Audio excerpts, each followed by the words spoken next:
And now we're joined by KVUE's Tony Plahetsky, who's been reporting live all morning long. And Tony, you've been talking with Dallas police about how they move forward. What have you learned? Well, Dallas police and national experts, Corey, amid all of this grief here today, the big question is, how does a department this size continue moving forward? Of course, police officers do not have the option of simply just taking off to grieve their loss. And national experts told me today that it is going to take time and that Dallas police officials have a monumental task of getting their troops through what happened. According to a national expert I talked to just a little while ago, he told me that citizens of Dallas can expect their police force, about 3,000 strong, to hunker down in coming weeks, and that citizens should be particularly mindful, should they have any sort of confrontation with Dallas police officers, that those officers are going to be particularly on edge in the weeks to come.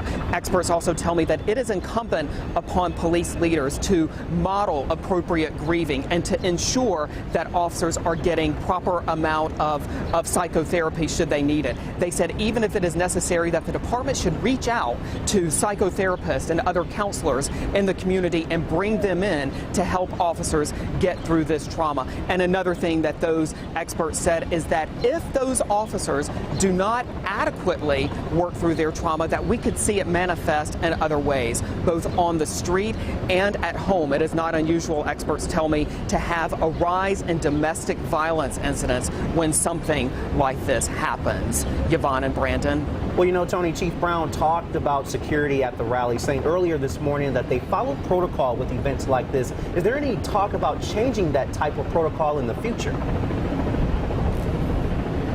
Not yet, Brandon, but here is something that experts told me.